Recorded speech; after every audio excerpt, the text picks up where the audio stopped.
రావాల్సిన అవసరం ఉంది.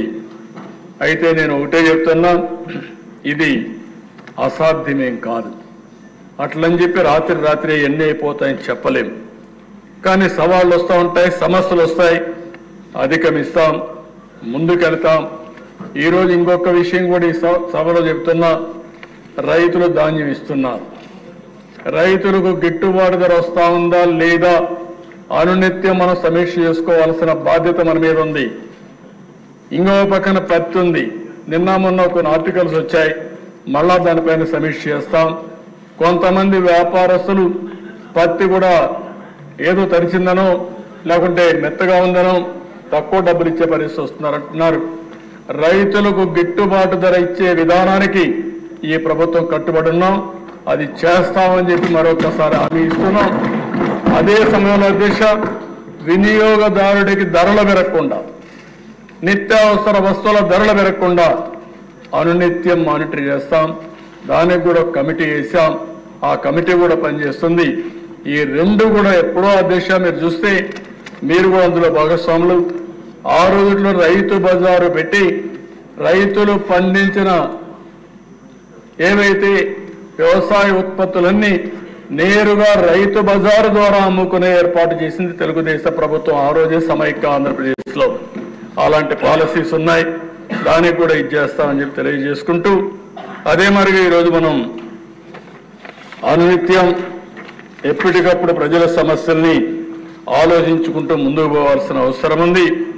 ప్రజలకు ఇబ్బందులు లేకుండా చేయడం కోసం ఏమేం చేయాలో అన్ని ఆలోచిస్తున్నామని చెప్పి కూడా నేను మీకు తెలియజేస్తున్నాను. ఈ సెషన్లోని మీ అందరి ముందర కూడా విజన్ డాక్యుమెంట్ స్వర్ణ ఆంధ్రప్రదేశ్ 2047 అది కూడా తీసుకొస్తున్నాం. అది కూడా మేము ముందర పెడతామని చెప్పి కూడా నేను మీకు తెలియజేస్తున్నాను. ఇంకో పక్కన దేశం ప్రజలకు ఖర్చులు తగ్గించాలి. ఇందులో వినూత్నమైన కార్యక్రమం సూర్యఘర్ ఏదైతే కేంద్ర ప్రభుత్వం అదే మరిగా ప్రధానమంత్రి గారు ప్రమోట్ చేశారో, ఈ సూర్యఘర్ ద్వారా మీ ఇళ్లలోనే కరెంట్ ఉత్పత్తి చేసుకునే అవకాశం ఇండ్ల పైన. దీనికి పేదవాళ్ళందరికీ ఉచితంగా మనమే సోలార్ ప్యానెల్స్ పెట్టిస్తాం. 200-250 యూనిట్ల కోసం సోలార్ ప్యానెల్స్ పెట్టిస్తాం. దానికి అగ్రిగేటర్ని సెలెక్ట్ చేస్తాం, వాళ్ళు కూడా వచ్చి పనిచేస్తారు. దాన్ని పెట్టే బాధ్యత కూడా మనమే తీసుకుంటాం, మెయింటైన్ చేసే బాధ్యత మనం తీసుకుంటాం.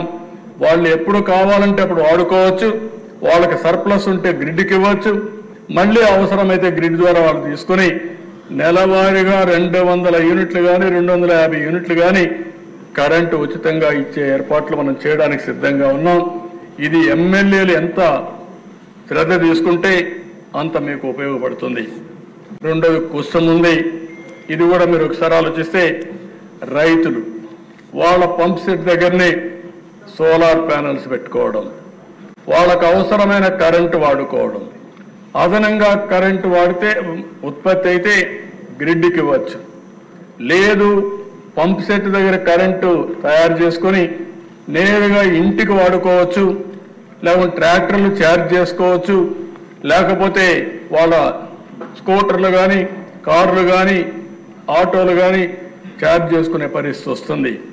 అందుకనే అధ్యక్ష నేను ఆలోచించే విధానం డెమోక్రటైజేషన్ ఆఫ్ పవర్ జనరేషన్. ఎక్కడికక్కడ డీసెంట్రలైజ్ చేయాలని, ఆ పవర్ని ఆ సబ్స్టేషన్ వాడాలని. గ్రిడ్ అనేది డిమాండ్ సప్లై మేనేజ్మెంట్ కింద ఉంటుంది. ఎవరైనా సరే కరెంటు వాడుకుంటే అది కూడా గ్రీన్ ఎనర్జీని వాడుకుంటే మనం ప్రమోట్ చేస్తాం. అవసరమైతే ఈ ప్రభుత్వం మొన్నే ఇచ్చాం, ఇండస్ట్రీస్ ఎవరైతే గ్రీన్ ఎనర్జీతో పోతారో వాళ్ళకు అదనంగా ఇన్సెంటివ్స్ ఇచ్చాం. ఇప్పుడు కూడా హామీ ఇస్తున్న క్రెడిట్స్ని ఏది కార్బన్ క్రెడిట్స్ ఇవ్వడానికి ఒక కార్యక్రమం కూడా తీసుకొస్తాం. అన్ని రంగాల్లో ఎవరైతే ఈ కార్బన్ క్రెడిట్స్ తీసుకోగలుగుతారో వాళ్ళకు అదనంగా బెనిఫిట్స్ ఇచ్చే విధానానికి శ్రీకారం చుడతామని చెప్పి కూడా నేను మీకు తెలియజేస్తున్నాను. ఈరోజు మనందరం మాట్లాడేది P3 మాట్లాడుతున్నాం, పబ్లిక్ ప్రైవేట్ పార్ట్నర్షిప్. నేను ఒక స్టెప్ ముందుకు వచ్చి P4 అంటున్నాను. మనం సంపద సృష్టిస్తున్నాం, కొంతమంది లక్షల కోట్ల రూపాయలు సంపాదిస్తున్నారు. వేల కోట్ల రూపాయలు సంపాదిస్తున్నారు. కానీ పేదవాడు మాత్రం పేదవాడిగానే ఉన్నాడు. అందుకే P4 కింద పబ్లిక్ ప్రైవేట్ పీపుల్స్ పార్ట్నర్షిప్ తీసుకొని మనం పైనుండే 10%, కింద నుండే 10-15% అడాప్ట్ చేసుకోవడం, మెంటర్ చేయడం, వాళ్లకు చేయూతనివ్వడం, అనునిత్యం వాళ్ళను కూడా మనతో సమానంగా పైకి తీసుకురావాలన్న ఆలోచన ఉంటే ఇది అసాధ్యం కాదు. దానికి కూడా ఒక కార్యక్రమం తీసుకొస్తామని చెప్పి కూడా నేను మీకు తెలియజేస్తున్నాను. ఇలాంటి కార్యక్రమాలు చేస్తున్న అధ్యక్ష, ఈరోజు నేను ఈ అసెంబ్లీలో ఒకటే చెప్తున్నాను. ఎన్డీఏ ప్రభుత్వం అన్ని విధాలా ఈ రాష్ట్రాన్ని అభివృద్ధి చేయాలని కేంద్ర ప్రభుత్వం ఇచ్చే సహకారం తీసుకుంటాం.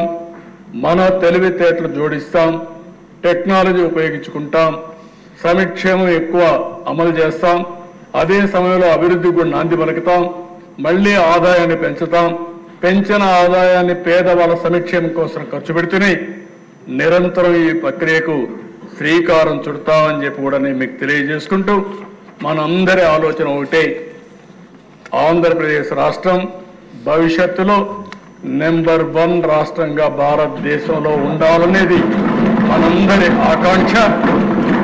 తెలుగు జాతి ఎక్కడున్నా ప్రపంచంలోనే నెంబర్ 1గా ఉండాలనేది మనం ఒక ఆకాంక్షగా పెట్టుకుంటున్నాం. ప్రపంచంలో అయితే తెలుగువారు నెంబర్ 1గా వచ్చే అవకాశం ఉంది. మీరు చూస్తూ ఉంటే 3,10,000 మంది అగ్రదేశమైన అమెరికాకు చదువు కోసం పోతే దాంట్లో 56% తెలుగు వాళ్ళు ఉన్నారంటే దట్ ఈజ్ ఎ ఇండికేషన్. అక్కడ రీచ్ అయిపోయారు. రీచ్ కావాల్సింది ఇక్కడనే ఈ గడ్డ పైన రీచ్ కావాలి. ఇక్కడుండే పేదలపైన శ్రద్ధ పెట్టాలి. ప్రజలే ఆస్తి. ఆ ప్రజలు కానీ మనం కానీ అన్ని విధాల సమర్థత పెంచగలిగితే ఏదైనా సాధ్యం అని చెప్పి నేను మీకు తెలియజేసుకుంటూ, ఈరోజు ఈ అవకాశాన్ని మళ్ళీ 6 నెలలు దగ్గర 163 రోజులు అవుతుంది, 162 రోజులు దగ్గర మళ్ళీ ఎప్పటికప్పుడు మాట్లాడదాం. ప్రజలకు జవాబుదారీతనంగా ఉండే విధంగా పరిపాలన చేద్దాం. చేసిన పనులన్నీ ప్రజలకు చెప్దాం, వాళ్ళని మెప్పిద్దాం. ఎప్పటికప్పుడు వాళ్ళు కూడా అనుసంధానం చేసుకుని ఈ రాష్ట్ర అభివృద్ధి కోసం ముందుకు పోయే విధంగా కార్యక్రమాలు చేపడతామని చెప్పి మరొక్కసారి తెలియజేసుకుంటూ, ఈ అవకాశాన్ని ఇచ్చిన మీ అందరికీ, అదేవిధంగా తొందరలోనే నేను ఇంకొక కార్యక్రమం కూడా ఆలోచిస్తున్నా. ఒకసారి మేమందరూ క్షేత్రస్థాయికి పోవడమే కాకుండా నేను కూడా ప్రజలతో ముఖాముఖి మాట్లాడే ఏర్పాటు కూడా ఏ విధంగా చేస్తే బాగుంటుందని ఆలోచిస్తున్నాను. దానికి కూడా శ్రీకారం చుడుతూ మనం చేసే పనులన్నీ ప్రజలకు చెప్పి వాళ్ళను కూడా మెప్పించి వాళ్ళను కూడా భాగస్వాములు చేసుకుంటూ ముందుకు పోవాల్సిన అవసరం ఉంది. దీనికి కూడా శ్రీకారం చుడతా అని చెప్పి తెలియజేసుకుంటూ, ఈ అవకాశాన్ని ఇచ్చిన మీకు మనస్ఫూర్తిగా అభినందనలు. గౌరవ సభ్యులందరికీ ఒకటే కోరుతున్నా, మీరు చేసిన అభివృద్ధి 6 నెలల్లో మీ నియోజకవర్గంలో మీ జిల్లాలో ఏం చేశారో ఆ విషయాలు కూడా ప్రజలకు తీసుకుపోయి ఒక జవాబుదారీ పరిపాలనకు శ్రీకారం చుట్టే బాధ్యత మాకు మీకు ఉందని చెప్పి తెలియజేసుకుంటూ అందరికీ నమస్కారాలు, ధన్యవాదాలు. 150 రోజులు సాధించిన ప్రగతి గురించి మన డిప్యూటీ సీఎం గారు కూడా మాట్లాడుతున్నారు. థ్యాంక్ యూ అధ్యక్ష. 150 రోజులు పైన అయిన సందర్భంలో కూటమి ప్రభుత్వం ఏం చేసిందని గౌరవ ముఖ్యమంత్రి గారు చాలా అద్భుతంగా తెలియజేశారు. ఈ కష్టం వెనుక ఒకసారి మనం చేసిన విషయాల కంటే కూడా ముందు మనం మాట్లాడుకోవాల్సిందే, మనం ఏం ఇన్హెరిట్ చేసాం, ఏం వారసత్వంగా వచ్చినాయి ఒకసారి చూస్తే అధ్యక్ష, గుంతలు, శిథిలమైపోయిన రోడ్లు, విచ్చలవిడిగా పెరిగిపోయిన గంజాయి వనాలు, ఇసుక దోపిడీలు, రివర్స్ టెండరింగ్లు, నిర్వీర్యం అయిపోయిన పంచాయతీలు, ఆరోగ్యశ్రీకి ఇవ్వని డబ్బులు, రామతీర్థం రాముల వారి విగ్రహం నరికివేతలు, 219 ఆలయాలు అపవిత్రం చేయడాలు, మద్యం దోపిడీలు, ఎర్రమట్టి దిబ్బల దోపిడీలు, కూల్చివేతలు, వీటిని వారసత్వంగా తీసుకొచ్చాం అధ్యక్ష. ఆ వారసత్వం మనకి సంక్రమించిన తర్వాత గత ఎన్నికల సమయంలో ఈ వరుస దోపిడీలు వీరి అరాచకం చూసి ఏ విధంగా దీన్ని రాష్ట్రాన్ని తిరిగి గాడిలో పెట్టాలి అని ప్రతి ఒక్కరి ఆకాంక్ష అధ్యక్ష. ఆ సమయంలో 3 సార్లు ముఖ్యమంత్రిగా చేసి ఈ రోజున భారతదేశంలో తెలుగువారు భారతీయులు ఎక్కడున్నా సరే దాంట్లో దాదాపు సగం వంతు తెలుగువారే ఉండటానికి ముఖ్య కారకులు. నాలెడ్జ్ ఎకానమీ అనేది ప్రాతిపదిక చేసుకొని దాన్ని దేశమంతా విస్తరించిన ఒక విజనరీ. అలాంటి అనుభవం గల ఒక పాలసీ మేకర్ ముఖ్యమంత్రి, ఆయన్ని కూడా ఇబ్బందులు పెట్టి ఆ రోజు జైల్లో పెట్టిన ఆయన్ని ఎన్ని రకాలుగా పెట్టినా ఒకటే అనుకున్నాం, ఇలాంటి వారసత్వంగా వచ్చిన సమస్యలను మనం ఎలా అధిగమించగలం అని. ఈ రోజున 150 రోజుల పాలనలో ముఖ్యమంత్రి గారు చెప్పింది, గౌరవ ముఖ్యమంత్రి గారు చెప్పింది చాలా ఉత్సాహం ఇచ్చింది, ఉత్సాహాన్ని నింపింది, భవిష్యత్తు పట్ల విశ్వాసాన్ని తీసుకొచ్చింది. సో మనస్ఫూర్తిగా వారికి నా ధన్యవాదాలు తెలియజేసుకున్నాను అధ్యక్ష. నాకు సంపూర్ణమైన విశ్వాసం ఉంది అధ్యక్ష. ఇది మొన్న మహారాష్ట్రకి వెళ్తే నేను ఆ మాట చెప్తున్నప్పుడు ప్రతిసారి మన రాష్ట్రం మీద చాలా బాధ అనిపించింది.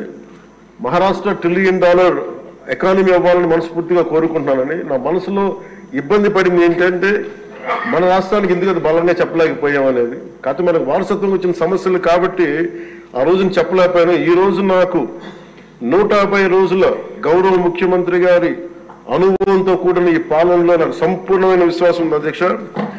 ఆంధ్రప్రదేశ్ $1 ట్రిలియన్ ఎకానమీగా అతి త్వరలోనే ఈ 5 సంవత్సరాలు వెళ్తుందని మనసు సంపూర్ణ విశ్వాసం ఉంది. $1 ట్రిలియన్ మన ప్రజలకు అర్థం అవడానికి 7,65,000 కోట్ల ఎకానమీ. గత ప్రభుత్వం మనల్ని ఎకానమీని నిర్వీర్యం చేసింది, ఇబ్బంది పాలు చేసింది, అన్ని రంగాల్లోనూ రాష్ట్ర ప్రభుత్వాన్ని వెనక్కి తీసుకెళ్లిపోయింది. ఈ పరిస్థితుల్లో గౌరవ ముఖ్యమంత్రి గారి అనుభవం, మీ పారదర్శకత, మీ విజనరీ దృష్టి, ఇవన్నీ కూడా మాకు ఈ $1 ట్రిలియన్ ఎకానమీ వైపు పరిగెడుతున్నాయి అన్న దాంట్లో ఏమాత్రం సందేహం లేదు అధ్యక్ష. అలాగే మన గత ప్రభుత్వం చివరికి పాస్బుక్లో కూడా గత ముఖ్యమంత్రి గారి ఫోటోలు పెట్టుకోవడం, అలాగే ఏ పథకాలకైనా సరే కేవలం వారిది పెట్టుకోవడం చాలా ఇబ్బంది కలిగజేసింది అధ్యక్ష. ముఖ్యంగా ముఖ్యమంత్రి గారు వచ్చి, గౌరవ ముఖ్యమంత్రి గారు వచ్చి ఎప్పుడు కూడా ఎవరికి కూడా గుర్తింపు లేనివి, ఆలోచించనివి కూడా వాళ్ళని ముందుకు తీసుకొచ్చి వాళ్ళని ముఖ్యంగా నేను చెప్తుంది, మొన్న చాలాసార్లు కొన్ని సందర్భాల్లో ముఖ్యమంత్రి గారి దృష్టికి తీసుకెళ్తే యల్లాప్రగడ సుబ్బారావు గారి గురించి ఎవరికి తెలియదు అధ్యక్ష, చాలా తక్కువ మందికి తెలుసు. వారి పేరుని నేను ఒక మాట ప్రస్తావించగానే ఆయన దృష్టికి తీసుకురాగానే ఆయనకి పేరు పెట్టడం ఆయన దార్శనికతకి చాలా అర్థం పడుతుంది అధ్యక్ష. ఎందుకంటే ఎవరెవరి పేర్లు నిన్నగాక మొన్న వచ్చిన వ్యక్తి పాస్బుక్లకి పేర్లు ఆయన ఫోటోలు వేసుకున్న దాన్ని నిజంగా దేశం కోసం ప్రజల కోసం కాంట్రిబ్యూట్ చేసిన వ్యక్తికి అది గుర్తించడం అనేది మనస్ఫూర్తిగా ముఖ్యమంత్రి గారికి నా ధన్యవాదాలు తెలియజేసుకున్నాను అధ్యక్ష. అలాగే సభలో ఎంతమందికి తెలుసో తెలియదు కానీ పొట్టి శ్రీరాములు గారి నిజమైన బలిదానాన్ని డిసెంబర్లో ఆయన బలిదానం ఉంటుంది, ఆయన చనిపోయారు మన కోసం. దాన్ని రాష్ట్ర ప్రభుత్వం అధికారం దినంగా దాన్ని జరుపుకోవాలని చెప్పి ముఖ్యమంత్రి గారు మా దృష్టికి తీసుకొచ్చారు. దానికి కూడా వారికి సంపూర్ణ కృతజ్ఞతలు తెలియజేస్తున్నాను. ఈ రాష్ట్రం ఎవరి బలిదానం మీద అయితే ఆధారపడి ఉందో, ఎవరి బలిదానం మీద ఈ రాష్ట్రం వచ్చిందో, అనేక లింగ్విస్టిక్ స్టేట్స్ ఎవరి బలిదానం మీద ఆధారపడి వచ్చిందో ఆ వ్యక్తిని రాష్ట్రం నిజంగా గుర్తించుకోలేదు. మొట్టమొదటిసారిగా దాన్ని గౌరవ ముఖ్యమంత్రి గారు దాన్ని ముందుకు తీసుకొచ్చి గుర్తించే పరిస్థితిని తీసుకురావడం మనస్ఫూర్తిగా వారికి నా అభినందనలు తెలియజేస్తున్నాను అధ్యక్ష. అలాగే కన్యకా పరమేశ్వరి ఈ ఆవిడ బలిదినాన్ని కూడా అధికార దినోత్సవంగా జరుపుకోవటం నిజంగా వారికి మనస్ఫూర్తిగా నా ధన్యవాదాలు తెలియజేస్తాను అధ్యక్ష. గత కాలంలో ఫస్ట్కి సార్ నేను ఒక ప్రభుత్వ ఉద్యోగి కొడుకున్న అధ్యక్ష. మాకు ఏదైనా సరే నెల మొదటి రోజున ఉద్యోగాలు మనకి జీతాలు వస్తాయనేది మాకు చిన్నప్పటి నుంచి అలవాటు. అలాంటిది గత ప్రభుత్వ కాలంలో ఏనాడు 1వ తారీఖున జీతాలు పడలేదు, 1వ తారీఖున ఏవి పడలేదు. అలాంటిది 1వ తారీఖున ప్రభుత్వ ఉద్యోగులందరికీ టెన్షన్గా ఆ జీతాలు పట్ల మనస్ఫూర్తిగా ముఖ్యమంత్రి గారికి అభినందనలు తెలియజేస్తాను. అలాగే 64 లక్షల మంది బెనిఫిషరీస్కి, లబ్ధిదారులకి 4,000 చొప్పున వారికి 1000 రూపాయలు పెంచి మరి ఇవ్వడం మనస్ఫూర్తిగా వారికి నా అభినందనలు తెలియజేస్తున్నాను. అది కూడా అందరం వెళ్ళి వారి చేతికి అంటే దీనికి ఏ వ్యవస్థ అవసరం లేదు, ఉన్న వ్యవస్థని సమర్థవంతంగా వాడుకొని ఇంటికి క్యాష్ చేరవేయటం మనస్ఫూర్తిగా వారికి నా అభినందనలు తెలియజేస్తున్నాను అధ్యక్ష. అలాగే పంచాయత్ డిపార్ట్మెంట్ సంబంధించి 1,452 కోట్లు మేము ఇప్పటికి ఖర్చు చేసాం అధ్యక్ష. అలాగే ఇండిపెండెన్స్ డే సెలబ్రేషన్స్ కూడా చాలా ఘనంగా జరుపుకున్నాం, డబ్బులు పెంచి అనేక సందర్భాల్లో తెలియజేశాను. 13,326 గ్రామ పంచాయతీలకి జాతీయ ఉపాధి హామీ పథకం కింద పల్లి పండుగ ద్వారా 4,500 కోట్లు నిధులు విడుదల చేశాం అధ్యక్ష. అలాగే గౌరవ ముఖ్యమంత్రి గారి ఈ నాయకత్వంలో ఈ ప్యాడీ డ్యూస్ రైతులకు కావాల్సింది 1,674 కోట్లు రిలీజ్ చేసి నిజంగా మీరు రైతాంగానికి మీరు ఎంత అండగా ఉంటారని మాటలతో కాదు చేతుల్లో చూపించారు అధ్యక్ష. వారికి మనస్ఫూర్తిగా నా ధన్యవాదాలు. అలాగే ప్రభుత్వానికి, మన కేంద్ర ప్రభుత్వానికి ఎంత అండగా ఉంది మోడీ గారి ఆధ్వర్యంలో ఉన్న కేంద్ర ప్రభుత్వం ఉండడానికి. అమరావతికి 15,000 కోట్ల రూపాయలు, పోలవరంకి 12,500 కోట్ల రూపాయలు, రైల్వే ప్రాజెక్ట్స్ దాదాపు 70,000 కోట్ల పైచిలకు, హైవేస్ అయితే దాదాపు ఇప్పటికే 55,000 కోట్ల రూపాయలు ఈరోజు మనకి ఇచ్చారు అధ్యక్ష. దాని పనులు జరుగుతూ ఉన్నాయి. అలాగే ముఖ్యమంత్రి గారికి కూడా ముఖ్యంగా మిడ్ డే నేను అడిగింది ఏంటంటే ముఖ్యమంత్రి గారిని, డొక్కా సీతమ్మ గారి పేరు ఏదన్నా పథకాన్ని క్యాంటీన్ పెట్టండి అంటే ఆయన ఏకంగా దీనిలో నారాయణ గారికి కూడా ముఖ్యమంత్రి గారు ప్రత్యేకంగా నా ధన్యవాదాలు తెలియజేస్తున్నాను అధ్యక్ష. మధ్యాహ్న భోజన పథకాన్ని, విద్యార్థుల మధ్యాహ్న మిడ్ డే మీల్ స్కీమ్కి డొక్కా సీతమ్మ గారి పేరు పెట్టడం మనస్ఫూర్తిగా వారి చేతులెత్తి నేను నా మనస్ఫూర్తి గారికి కృతజ్ఞతలు తెలియజేస్తాను అధ్యక్ష. అలాగే ఇలాంటి స్ఫూర్తి చూసి నాకు కూడా వ్యక్తిగతంగా నేను ముఖ్యంగా ఆయన లీడర్షిప్ ఎబిలిటీ, ఒక క్రైసిస్ వచ్చినప్పుడు ఒక నాయకుడు ఎలా ఉండాలి, ఒక వరదలు వచ్చినప్పుడు ఎలా ఉన్నారనేది మనకి విజయవాడ బొడిమేరు వరదలప్పుడు అసలు ఆయన చూపించిన నాయకత్వ పటిమ ఇవన్నీ చాలా ఆదర్శనీయం అధ్యక్ష. మేము వెళ్ళి కాళ్ళు మన చొక్కా మడిచి ఆయన దిగి బురదలో నడిచి దిగి ఆయనకి అవసరం లేదు, ఆయన చేయించవచ్చు. ఒక కమాండ్ సెంటర్లో కూర్చొని చేయగలిగే సత్తా ఉండి కూడా మా అందరికీ ధైర్యం నింపడానికి, మా అందరికీ భరోసా నింపడానికి, ప్రజలకు ఆ భరోసా ఇవ్వడానికి ఆయన నడిపించిన తీరు యంత్రాంగాన్ని చాలా అభినందనీయం అధ్యక్ష. అలాగే జల్ జీవన్ మిషన్ కి సంబంధించి అధ్యక్ష, ఈ రోజున గత ప్రభుత్వం ఫిల్టర్ బెడ్స్ కూడా మార్చలేదు అధ్యక్ష. అంటే 4 లక్షలు అవుతుంది. అంటే ప్రతిసారి ప్రతి నెల మొదటి లేయర్లో మొదటి శాండ్ తీసి అది అసలు కనీసం అది కూడా కనీసం ఫిల్టర్ బెడ్స్ మార్చని కాడికి. ఈ రోజు పొద్దున మన అసెంబ్లీలో కూడా మాట్లాడిన గౌరవ సభ్యులు కొంతమంది తీసుకొచ్చింది, కనీసం మనకి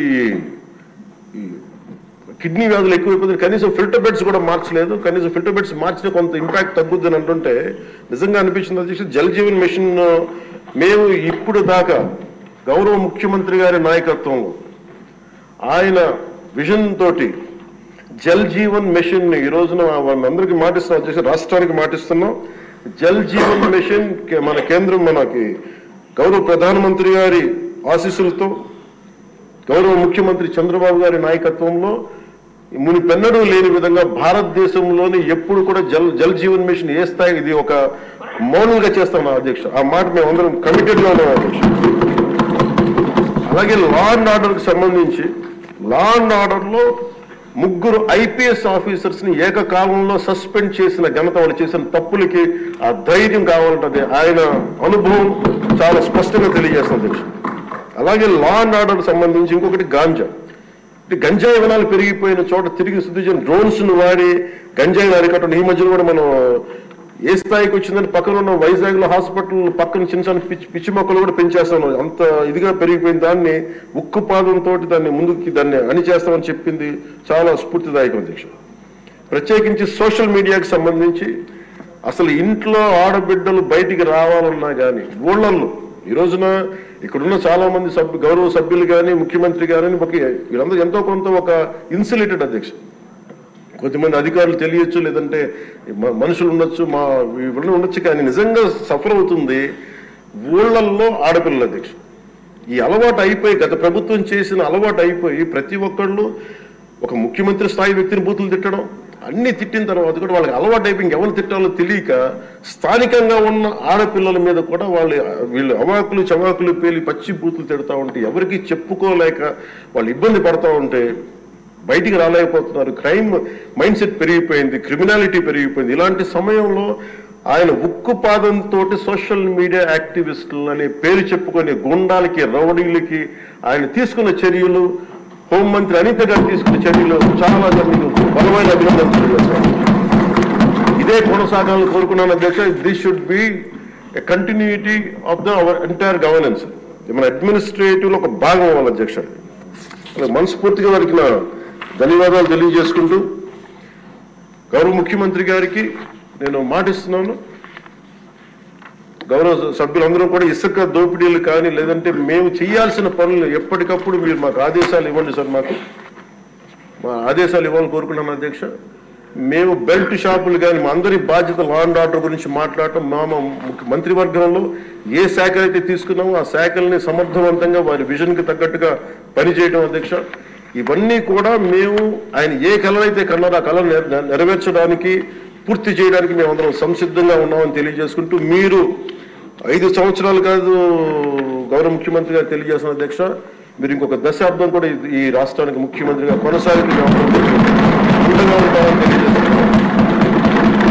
మీరు ఇదే స్ఫూర్తిని కొనసాగించాలని, ఇదే మీ ప్రతిభా పాఠవాలను చూపించాలని మనస్ఫూర్తిగా మేము కోరుకుంటూ గౌరవ సభ్యులందరికీ సభాపతి గారికి మనస్ఫూర్తిగా ధన్యవాదాలు తెలుపుకుని సెలవు తీసుకుంటాం.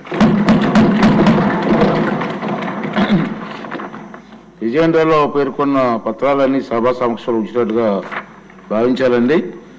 ఇప్పుడు ఆర్థిక మంత్రి గారు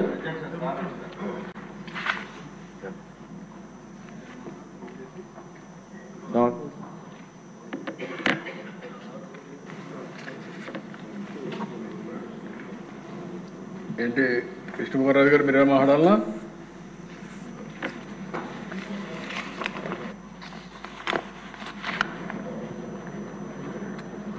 అధ్యక్ష, బీజేపీ కూడా బ్రీఫ్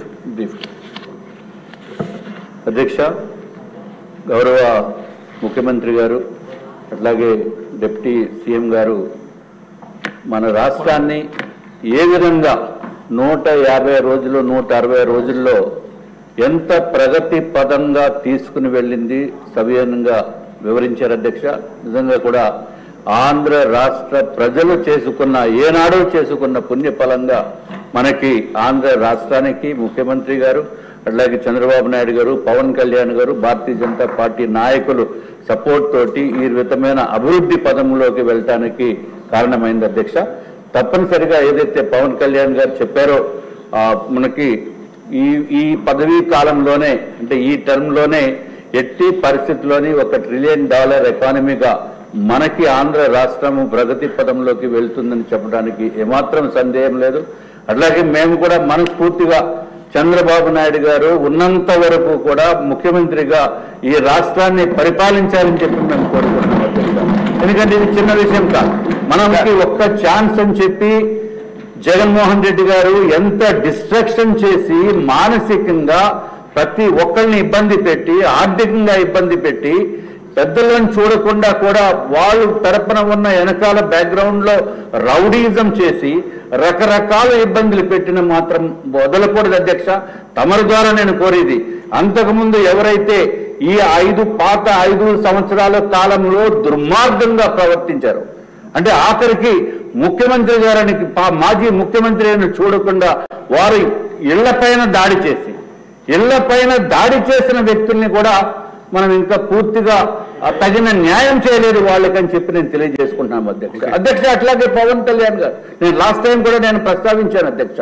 విశాఖపట్నం వచ్చినప్పుడు ఎంత ఇబ్బంది పెట్టారో, అట్లాగే చంద్రబాబు నాయుడు గారిని కూడా ఎంత ఇబ్బంది పెట్టారు విశాఖపట్నం ఎయిర్పోర్ట్లో.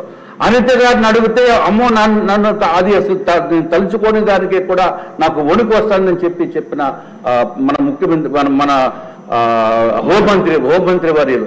ఎందుకంటే అంత భయానకమైన పరిస్థితి. నేను ఆ రోజు విశాఖపట్నంలో ఉన్నాను కానీ నేను ఎక్కడ దూరంగా ఉన్నాం అలా అని నేను వ్యక్తిగతంగా రాలేనటువంటి పరిస్థితి అధ్యక్ష. తప్పనిసరిగా ఏదైతే ఒక పక్కన ప్రగతి పదంలో మనం ముందుకు వెళ్తున్నామో అదే విధంగా అరాచకాన్ని మనము అణచవలసిన బాధ్యత గౌరవ ముఖ్యమంత్రి గారి పైన డిప్యూటీ సీఎం గారి పైన ఉంది అని చెప్పి తెలియజేసుకున్నాం అధ్యక్ష. అధ్యక్ష ఇంకొక నిమిషం అధ్యక్ష ఎన్నో పాపాలు చేసిన వ్యక్తి, ఎన్నో దారుణమైన అకృత్యాలకు పాల్పడిన వ్యక్తి పాప భీతితోటి పరదాలు వెనకాల దాక్కుని ఉంటారు అధ్యక్ష. ఇప్పుడు నేను మొన్న విజయవాడ వచ్చినప్పుడు ఈ జగన్మోహన్ రెడ్డి గారు ఇల్లు ఎలా ఉంటుందో చూడటానికి రోడ్డు మీద వెళ్ళటం చూశాను అధ్యక్ష. అది ఎట్లా ఉందంటే అధ్యక్ష, నేను ఏదో చైనాలో ఒకసారి గ్రేట్ వాల్ ఆఫ్ చైనా చూశాను అధ్యక్ష. ఆ విధంగా బిల్డప్ చేసుకుని టోటల్ గా మొత్తం బ్యారికేడింగ్ తోటి, అది డిఫెన్స్ మినిస్ట్రీలో కూడా మనకి ఇండియా పాకిస్తాన్ వార్ లో కూడా సెన్సిటివ్ ఏరియాస్ లో కూడా అంత కట్టుదిట్టమైన కంచె ఉండదు అధ్యక్ష. ఒక పక్కన అటువంటిది ఉంది.